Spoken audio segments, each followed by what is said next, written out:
उन्होंने कुछ काम नहीं किया। 15 दिन पहले सभा में बोल देते और वो 70,000 करोड़ का घोटाला करने वाले को वॉशिंग मशीन में डाल के साफ करके अपने पार्टी में शामिल कर लेते। तो वो बीजेपी में जाके वॉशिंग मशीन के जैसा क्लीन होके वो लोग वापस फूल के जैसा, कमल के जैसा उनको खड़ा करते। तो कौन बांट रहा है, कौन कट रहा है, क्या चल रहा है? जो करप्शन करने वाले थे वो सब उनके साथ में है। बीजेपी में आ गए ना सारे के सारे। अभी समस्या तो होगी ना, बीजेपी ने नहीं मरवाया। आप बात क्यों नहीं समझ रहे? 650 फैमिली के लोग, एक 6 टॉयलेट में महिलाएं कैसे जाएगी?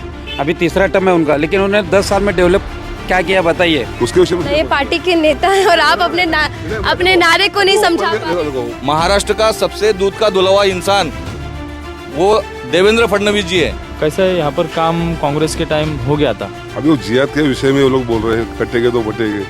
तो कांग्रेस का एक ही मुद्दा है, हर जाति का, हर धर्म का लोग साथ में रहना चाहिए। हमें वोट दो, हम 15 लाख देंगे। नमस्कार, आप देख रहे हैं 4 PM। मैं आपके साथ नफीसा खान। हम महाराष्ट्र चुनावी यात्रा पर हैं। लगातार मुंबई के अंदर अलग अलग विधानसभा पर जाकर सर्वे कर रहे हैं या फिर जनता की राय जानने की कोशिश कर रहे हैं, जनता का मिजाज जानने कि इस बार महाराष्ट्र में क्या करने वाले हैं, क्योंकि महाराष्ट्र का रण जो है वो पूरी तरीके से बदला हुआ है।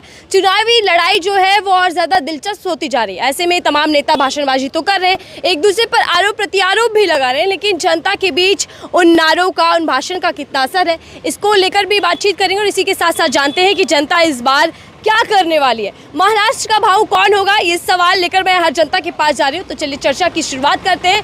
ये विधानसभा जो है विले पार्ले है। यहाँ के जो मौजूदा विधायक हैं वो बीजेपी पार्टी से दूसरी बार, ये तीसरा टर्म है उनका जब वो चुनाव लड़ रहे हैं, यानी कि 2 बार विधायक जी रह चुके हैं। पराग, क्या नाम है सर? अलवानी। पराग अलवानी जी तीसरी बार चुनाव लड़ रहे हैं। तो दूसरी तरफ महाअघाड़ी से जो है वो यूबीटी गुट से है संदीप जी। चर्चा करते हैं कि आखिर महाअघाड़ी वर्सेस महायुति में कौन भारी पड़ रहा है और यहाँ के स्थानीय मुद्दे क्या हैं, क्योंकि ये पूरा इलाका जो है चौल में है, बस्ती में, छोटे छोटे घरों में लोग यहाँ रह रहे हैं। कितना विकास यहाँ तक पहुँचा, कितने कामकाज यहाँ हुए और जनता की समस्याओं का समाधान कितना निकला, चर्चा करते हैं। मेरे साथ देखिए सर जो है ये बीजेपी से ही है, तो पहले शुरुआत बीजेपी से ही करते हैं क्योंकि वो यहाँ के मौजूदा विधायक जी। क्या नाम है सर आपका? संजय मिरेकर। संजय जी, बीजेपी सरकार, आपके विधायक भी यहाँ से, क्या काम किया, पहले ये गिनवा दीजिए आप। तो काम तो देखो, पार्ले विधानसभा क्षेत्र में बहुत काम किया साहब ने, ऐसा नहीं कि नहीं। और रही झोपड़पट्टी की बात, झोपड़पट्टी के विषय में साहब ने हर बार अधिवेशन में हमारा मुद्दा मांगा है और हमारे झोपड़पट्टी के लिए लड़ा है हर टाइम। क्या काम, जैसे पानी की समस्या का समाधान या क्या? पानी का तो रोड बनाया, रोड की इतनी हालत ख़राब थी, यहाँ पे कॉर्पोरेटर थे, उन्होंने कभी ध्यान नहीं दिया। गटर का लाइन अभी भी वैसा ही है, जो 10-15 साल से वही लाइन है, उसको चेंजअप नहीं किया गया। जबकि 15 साल की नगर सेविका थी हमारे साथ कांग्रेस की, उन्होंने कुछ काम नहीं किया। उसके बाद हमने बहुत टाइम उनको रिक्वेस्ट किया, मगर उन्होंने कहा मेरा फंड नहीं है, मेरा काम नहीं हो रहा है, मेरा इतना पैसा आया, उतना पैसा आया, और उसके आगे हमारा काम किया नहीं, विकास किया नहीं। उसके बाद टॉयलेट का मसला रहता है तो हम जाके विधायक से काम करवाते।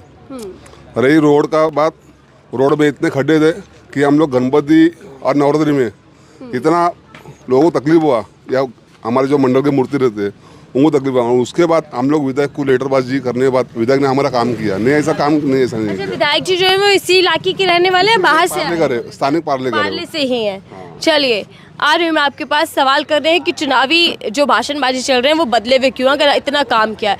सर आप बताइएगा, क्या नाम है आपका? मेरा नाम राहुल गायकवाड़ है। राहुल जी, क्या विकास का काम यहाँ तक कितना हुआ? स्थानीय ही हैं आप भी? हाँ यस, इधर का स्थानिक हूँ मैं जी। मैं भी एक छोटा मोटा कार्यकर्ता हूँ, समाज सेवा का हूँ। तो कैसा है, यहाँ पर काम कांग्रेस के टाइम हो गया था। कांग्रेस के विन्नी डिसूजा मैडम थे, उन्होंने ये वार्ड में लगातार 3 बार जीत के आई। जीत के वोटर ने क्यों जीता है कि उन्होंने काम किया, इसके लिए उन वोटर ने जिता दिया उन लोगों को। लेकिन यहाँ पर मुद्दे बोलने के बाद में कैसा रहता है, किसका अलग मत होता है, किसका अलग मत होता है। तो वो हिसाब से जो कांग्रेस ने काम किया है, गटर का भी काम किया उन्होंने, घर घर में जाके जो भी लॉकडाउन के टाइम, वो तो बीजेपी के ही नेता हैं, तो जाहिर तौर पर अपनी पार्टी की बढ़ाई भी करेंगे और काम भी बताएंगे। आप स्थानीय हैं, बिल्कुल किसी पार्टी से जुड़े हुए हैं यहाँ? हाँ, मैं भी पार्टी से जुड़ा हुआ, कांग्रेस से जुड़ा हुआ हूँ मैं। कांग्रेस से जुड़े हैं। ये तो कांग्रेस और बीजेपी की लड़ाई देखने को मिल रही है महाराष्ट्र में, और बीजेपी अपने गुणगान कर रहे हैं तो कांग्रेस अपने काम बता रही है। लेकिन सर मैं बीजेपी पर आती हूँ क्योंकि बीजेपी के नेता बड़े इस वक्त कह सकते हैं गुस्से में है, या फिर कह लीजिएगा कि बड़े बड़े नारों पर जोर दिया जा रहा है। ये नारा क्या दे रहे हैं इस वक्त बीजेपी के तमाम नेता? बटेंगे तो कटेंगे। तो बटे कटेंगे वो तो बीजेपी का नारा है। अच्छा, आप बीजेपी के नहीं है क्या? है ना बीजेपी के, मैं किधर नहीं बोल रहा। अभी वो जो उनका द्वारा जो किया आप ही गया, की तो पार्टी है, थोड़ा सा नारा दिया है, समझाइए क्या नारा है ये? बताइए भैया। देखो अभी उसके विषय में तो मुझे इतना नहीं मालूम है। जितना मुझे मालूम है यहाँ की बात पार्ले की, जो विकास के लिए हम लोग काम किया। जो बड़े बड़े नेता आ रहे हैं पार्टी के, बीजेपी के, इन नेताओं से कोई मतलब नहीं आप लोगों का? पार्टी का नेता तो आएगा ना मैडम, अगर इलेक्शन पीरियड है चालू है तो। नारे भी तो दे रहे हैं, उस नारे का मतलब समझाइए थोड़ा, मुझे बताइए कि बीजेपी क्यों ये नारा दे रही है। उसके विषय में मैं नहीं बोल सकता मैम, उसके विषय में। ये पार्टी के नेता है और आप अपने नारे को नहीं समझा पा रहे। देखो वो ऊपर लेवल की बात है। मैं जो बोल रहा आपका, मेरे बारे में जो आप पूछ रहे हो यहाँ का विकास के लिए, मैं उसके आपके में बताया। तो योगी आदित्यनाथ, पीएम मोदी ये नारा आके बार बार बता रहे हैं महाराष्ट्र के अंदर, तो ये नारा नीचे जमीन पर भी है या बस मोदी जी और योगी तक सीमित है? नीचे तक भी है मैडम। तो कौन बांट रहा है, कौन कट रहा है, क्या चल रहा है? अभी वो जियाद के विषय में वो लोग बोल रहे हैं, कटेंगे तो बटेंगे, बटेगा तो कटेंगे। लेकिन महाराष्ट्र की राजनीति क्या ये है कि बटेंगे तो कटेंगे? वो तो राजनीति नहीं है। तो फिर याली राजनीति क्यों की जा रही है? अभी पक्ष के लोग आधे बड़े नेते हैं, अभी आप उनसे पूछो। तो ये बात हो गई कि बीजेपी वाले डरा रहे हैं। नहीं, डराने का विषय नहीं है मैडम, कुछ तो रहेगा ना उनका, कुछ तो रहेगा। कुछ तो हो जिससे जनता को लुभा सके या फिर अपने खेमे में ला सके। सर आप बताइएगा, चलिए कांग्रेस वाले बताते हैं क्योंकि कांग्रेस वाले तो बड़े नाराज है इस नारे से। क्या दिक्कत है इस नारे में? मैडम देखो, कांग्रेस का एक ही मुद्दा है, हर जाति का, हर धर्म का लोग साथ में रहना चाहिए। उसमें हिंदू हो, मुसलमान हो, क्रिश्चियन हो या ईसाई हो, कौन सा भी जात का धर्म का हो, कांग्रेस के पक्ष में सभी जात धर्म के लोग रहते हैं।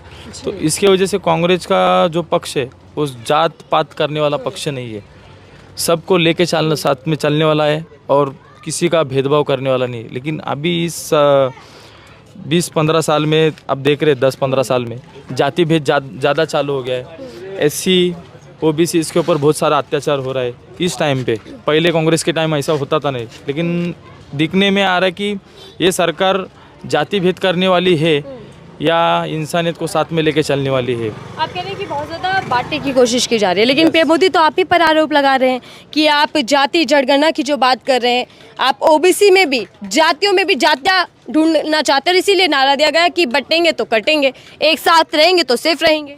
देखो मैडम, जो OBC है और जो SC है, जो उनका जो जाति का है उनको आरक्षण के लिए, बराबर, तो उनका जो मुद्दा है, उनको जो आरक्षण नहीं मिल रहा है वो मुद्दे से उन लोग झगड़ रहे हैं। तो उनका भी मत है कि उनको भी आरक्षण मिलना चाहिए। सब जन ले रहे तो उनको क्यों नहीं मिलना चाहिए? तो उनको भी मिलना चाहिए, जैसा मराठा आरक्षण वाला है उनको भी आरक्षण चाहिए। सब महाअघाड़ी गठबंधन है, मोदी जी बड़े मंचों से हमला कर रहे हैं, कह रहे हैं कि उगाही वाला गठबंधन है, भ्रष्टाचार किया था पहले भी और अब भी करना चाहते हैं। देखो अभी ये ऐसा बोल रहे, भ्रष्टाचार करने वाले सभी पक्ष में है, कांग्रेस में भी थे। कांग्रेस में से तो जो भ्रष्टाचार जो है, विधायक हो, आमदार हो, खासदार हो, नगर सेवक हो, जितने भी हो, तो वो बीजेपी में जाके वॉशिंग मशीन के जैसा क्लीन होके वो लोग वापस फूल के जैसा, कमल के जैसा उनको खड़ा करते। तो इसका क्या मतलब है? तो लोग उनको वोट काय के लिए देते।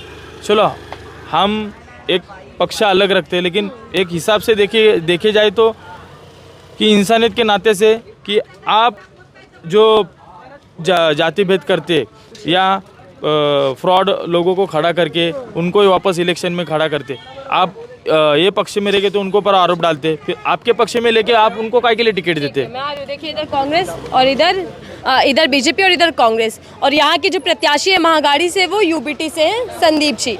सर आप मुझे बताइएगा, आप भी किसी पार्टी के हैं? बिल्कुल यहाँ बिल्कुल आम व्यक्ति हैं। मैं आम आदमी पार्टी से हूँ और मुंबई सचिव। क्या बात है, आज मुझे पार्टी वाले ही लोग मिल रहे हैं, यानी कि आम जनता नहीं मिल रही लेकिन पार्टी के लोग। चले कर लेते हैं। आम आदमी पार्टी यहाँ चुनाव नहीं लड़ रही। सर क्या नाम है शुभ आपका? मेरा नाम सुंदर पहाड़मुख है जी। और मैं मुंबई सचिव हूँ आम आदमी पार्टी का। और आम आदमी पार्टी के जो हमारे अध्यक्ष है केजरीवाल जी, इन्होंने देखा कि महाराष्ट्र में अगर चुनाव लड़ते हैं, आम आदमी पार्टी लड़ती है, तो महाविकास आघाड़ी को नुकसान हो सकता है। और जो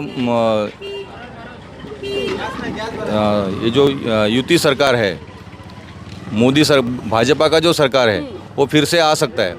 उनको हराने के लिए आम आदमी पार्टी यहाँ पे सत्ता में नहीं लड़ रही है, इलेक्शन नहीं लड़ रही है। ये निर्णय सारे पार्टी के नेता मुझे यही मिल गए, बड़े बड़े नेता हाथ नहीं आ रहे, लेकिन ये पार्टी के छोटे कार्यकर्ता नेता है। आम आदमी शिवसेना के यहाँ यूबीटी या शिंदे गुट? उद्धव बाळासाहेब ठाकरे। चारों नेता इधर ही हो गए, कांग्रेस, यूबीटी, उद्धव जी के, इधर बीजेपी से सवाल सबसे ज़्यादा बनते हैं सर, क्योंकि आप सत्ता में हैं। मैं आ रही हूँ आपके पास, लेकिन आम आदमी पार्टी जो है यहाँ चुनाव नहीं लड़ी, लेकिन समर्थन दे रही है महागाड़ी को। आपका समर्थन तो चला गया सर महागाड़ी को, लेकिन क्या लग रहा है कि महागाड़ी में और महायुति में क्या मुकाबला आप देख पा रहे हैं? महाआघाड़ी, महाविकास आघाड़ी जो है, ये सत्ता में आएगी। और बीजेपी ने ये महाराष्ट्र में ने ऑल इंडिया में कुछ भी काम किया नहीं है। और जब कुछ भी काम नहीं किया जाता है तो फिर ऐसे अटकलें लगाई जाती है कि कटेंगे तो बटेंगे। जैसे पहले बोलते थे कि 15 लाख मिलेंगे, हमें वोट दो, हम 15 लाख देंगे। India shining, feel good India, हम लोग 2 करोड़ लोगों को हर साल रोजगार देंगे। लेकिन बाद में अमित शाह जी का स्टेटमेंट हमने सुना, अरे ये तो खाली जुमला था। तो ये जो बटेंगे तो कटेंगे, ये हिंदू लोगों को ये बोल के अपना वोट मतलब बरकरार रखने के लिए, सत्ता में बरकरार रहने के लिए ये ऐसा फंडा निकाल रहे हैं। और ये फंड हिंदुओं को लामबंद किया जा रहा है इस नारे के जरिए। हाँ, हिंदू को तो लगातार वो लोग घुमाते हैं, गोल गोल घुमाते हैं और जगह पे रखते हैं। और अभी विकास की बात अगर करते हैं कि महाविकास आघाड़ी और ये जो महायुति जो है, महायुति सरकार ने क्या काम किया है? यहाँ तक कि हमारे लोकल एरिया का काम बताइए। ये बस्ती में यहाँ का जो लोकल एमएलए है, बीजेपी वाले आप तो घिर गए। इधर देखिए कांग्रेस, शिवसेना, यूबीटी और इधर आम आदमी पार्टी बीच में फंस गए। काम गिनवाइए अब अपने। काम गिना रहा हूँ मैडम, आपको तो पता है। रोड का विकास के काम ठीक है, केंद्र के काम नहीं चाहिए, इधर राज्य के काम। देखो, केंद्र का काम को बता रहे हैं। जो मेरे यहाँ पे लोकल काम हुआ विधायक के हाथ से बोल रहे हैं। रोड का काम किया, टॉयलेट का काम कर रहे हैं। जो पार्ले में है बहुत डेवलप किया। जहाँ पे रोड का कंडीशन खराब था वहाँ पे रोड बनाया। आप किसी से पूछ सकते हो पार्ले में परिस्थिति क्या थी। उस तरफ बिल्डिंग के एरिया में उधर भी सब रोड अच्छा से बनाया और हमारे भी रोड बनाया। इस सीट पे जो मुकाबला है वो उद्धव जी पार्टी से और बीजेपी से बड़े काम गिनवा रहे हैं सर, बताइए कैसे करेंगे? कैसा है, जब नरेंद्र मोदी 2014 में आए थे तो उन्होंने बताया था कि हर भारतीय नागरिक को हम रूम देंगे। लेकिन हम 40 साल से यहाँ पे रह रहे, लेकिन ये 10 साल में से एमएलए है पराग अलवानी जी, अभी तीसरा टर्म है उनका। लेकिन उन्होंने 10 साल में डेवलप क्या किया बताइए? झोपड़पट्टी के लिए कि यहाँ से झोपड़पट्टी साइड कवर लेके एयरपोर्ट बड़ा करके वही उनको बाजू में दे के कैसा करना चाहते हैं, वैसा वो कुछ हुआ नहीं है। मतलब यहाँ पे कैसा है, जब चुनाव आता है तब वो आते हैं कि भाई 2 महीने पहले मैंने रास्ता बनाया। टॉयलेट का भी कैसा है, जब टॉयलेट का हर साल में पासिंग होता है तो उसके ऊपर खाली क्या करते, ये टाइम वाइट टाइल्स था तो अगले टाइम लाल टाइल्स आएगा। पूरा डेवलपमेंट खोद के पूरा टाकी साफ करके वगैरह नहीं होता है, ऊपर से चमका देते हैं। ऊपर से ये चमकने वाली सरकार है, काम करने वाली सरकार। पोल खुल रही है सर आपके कामों की। अभी वो तो विरोध हो गए। बीजेपी तो यहाँ फीकी पड़ रही है। बीजेपी तो इतनी महान पार्टी वो तो विरोध हो गए तो वो तो बोलेंगे चमकाना नहीं चमकाना। जवाब दीजिए ना, अपनी पार्टी को बचाइए ना। कैसे कैसे कैसे चुनाव जीतेंगे? टॉयलेट का जो विषय इन्होंने बताया, अभी देखो वो हमदार के हार निधि में ऐसा काम होता है कि ऐसा नहीं कि पराग अलवानी ने सेपरेट ऐसा काम किया चमकाने का काम। हर पार्टी का लोग वही काम करते हैं। ठीक है, छोड़िए, महाराष्ट्र पर आते हैं। बड़े आरोप लग रहे हैं कि बीजेपी वालों ने ये लोटस ऑपरेशन चलाकर अपनी सरकार बना ली, 2 पार्टी करवा दी, एनसीपी और शिवसेना। ऐसा क्यों किया बीजेपी ने? सत्ता प्यारी है क्या? बस सत्ता नहीं मेरा, विकास का काम, विकास कर रही है, लोगों का विकास कर रही है, कोई गलत काम तो कर रही नहीं। सत्ते में आने के बाद उनको पावर मिलता है और लोगों का काम होता है। अभी लाड़की बहन योजना नहीं करा, सबको उसका सुविधा मिला ना मैडम। कि ऐसा तो नहीं कि मोदी जी के फंड में पैसा गया, लेडीज़ को ही मिला, हमारे बहन लोगों को ही मिला ना। कोई ऐसा वो लेडीज बताए कि हमको नहीं मिला करके, जिसका प्रॉब्लम हुआ उसको। जी सर, बीजेपी का विकास का काम क्या है? 8 दिन पहले मोदी जी जाहिर सभा में बोलते हैं कि ये जो अजीत पवार है, इन्होंने 1500 करोड़ का 70,000 करोड़ का सिंचन घोटाला किया है। 15 दिन पहले सभा में बोल देते हैं और वो 70,000 करोड़ का घोटाला करने वाले को वॉशिंग मशीन में डाल के साफ करके अपने पार्टी में शामिल कर लेते हैं और फिर इनको उप मुख्यमंत्री भी बना देते हैं। ये है इनका विकास। जो सबसे ज़्यादा भ्रष्टाचार सबसे ज़्यादा भ्रष्टाचार करेगा, सबसे ज़्यादा करप्ट रहेगा, ऐसे आदमी को धुला के वो बीजेपी में ले लेते और फिर वो विकास की बात करते हैं। तो विकास कहाँ होता है? वो उनका विकास होता है। जो ये करप्शन करते हैं उनका विकास होता है और बीजेपी वालों का विकास होता है, लेकिन आम जनता का उससे कोई फायदा नहीं होता है। लेकिन मोदी जी की तो गारंटी है ना कि एक भी भ्रष्टाचारी बच नहीं पाएगा, सारे जेल में जाएंगे। देखिए दिल्ली के अंदर कार्यवाही तक करवा दी आपके नेता अध्यक्ष जो हैं, पार्टी अध्यक्ष। सारे के सारे हमारे आम आदमी पार्टी के नेता, करप्शन वगैरह कुछ नहीं था, ये सारा झूठ बात था। आप देख लीजिए सारे के सारे नेता, हमारे केजरीवाल जी, सत्येंद्र जैन जी और मनीष सिसोदिया जी, सारे के सारे नेता बाहर आ चुके हैं। कोई भी करप्शन का मतलब केस नहीं चला, सब बाहर आ चुके हैं। मोदी जी किसके लिए ये संकल्प ले रहे हैं कि भ्रष्टाचारियों को जेल में डालना है? जेल में अभी कोई नहीं है। जो करप्शन करने वाले थे वो सब उनके साथ में है, बीजेपी में। बीजेपी में आ गए ना सारे के सारे। अभी महाराष्ट्र का आप देखिए ना, अजीत पवार जी 440 लोग शिवसेना के तोड़ के, उद्धव बाला साहेब ठाकरे के शिवसेना के तोड़ के, जो सबसे ज़्यादा करप्ट लोग थे वो सारे के सारे 40 लोग एमएलए उन्होंने अपने साथ ले लिए और एकनाथ शिंदे जी को मुख्यमंत्री बना दिया और दूसरा अजीत पवार जी को उप मुख्यमंत्री बना दिया और देवेंद्र फडणवीस जी सबसे मतलब दूध का धुलावा इंसान, महाराष्ट्र का सबसे दूध का धुलावा इंसान वो देवेंद्र फडणवीस जी है। उन्होंने तो मतलब हर चीज़ महाराष्ट्र का हर कोई भी डेवलपमेंट वाला जो प्रोग्राम, नानो का टाटा का जो प्रोजेक्ट आया गुजरात में लेके गए। रिजर्व बैंक का बड़ा हेड ऑफिस गुजरात में लेके गए। अभी अदानी का हेड ऑफिस, अदानी को यहाँ का बिजली दे दिया, एयरपोर्ट दे दिया, पोर्ट्स दे दिया। सारे प्रोजेक्ट अदानी को दे रहे, अपने दोस्तों को दे रहे और सारा प्रोग्राम महाराष्ट्र में लेके जाते। महाराष्ट्र का डेवलपमेंट करने वाला जो चीज़ है, विकास की जो बातें बोलना विकास की बात है, लेकिन लेके जाना गुजरात में। तो ये क्या चल रहा है सर, ये बताइए मुझे। सारे उद्योगपति अगर गुजरात पहुंचा दिए जाएंगे, सारे बड़े बड़े कारखाने, फैक्ट्रियां महाराष्ट्र से छीन ली जाएंगे तो कैसे काम चलेगा? बीजेपी क्या कर रही है? बीजेपी मैडम छिना ही नहीं ना। ऐसा कोई प्रोजेक्ट तो बताओ कि गुजरात में है करके। बड़ा लोग ये वाली समस्या लोग बहुत बता रहे हैं मुझे। बताइए तो ऐसा कोई विकास हो, बताओ ना प्रोजेक्ट ऐसा कौन जगह है? योजना ऐसी कोई ऐसा काम जो आपकी नोटिस में हो? इन्होंने जो लेके गया है, महाराष्ट्र से जो लेके गया, एक छोटा सा उदाहरण मैं देता हूँ। के पीरियड में यहाँ पे उनका जो इंजेक्शन जो निकला था पारला चौकी में, उसको पकड़ा था कार्गो में। तुरंत देवेंद्र फडणवीस और पराग जी आलवानी भाग के आ गए एयरपोर्ट पारला पुलिस चौकी में, और वो सारे के सारे जो महाराष्ट्र के लोगों के लिए जो इंजेक्शन्स आए थे वैक्सीन, वो सारे के सारे महाराष्ट्र के गुजरात में भेज दिए। ये जीता जागता उदाहरण है कोविड के पीरियड का। इससे और सब कुछ अडारी अंबानी को ही दे देंगे तो गरीब जनता को क्या देंगे आप लोग? तो गरीब को दिया, इसके कोविड में लोग बच गए ना मैडम। यहाँ से कैसा गया कोविड? अरे कोविड के हालात तो खैर देश को पता है, उस पर चर्चा नहीं करते तो बेहतर है, क्योंकि हमें गंगा भी याद है, मुंबई के हालात भी याद है और दिल्ली भी याद है कि कितनी महामारी मची और कितने लोगों तक सुविधाएं पहुंची। बीजेपी ने क्या काम किया?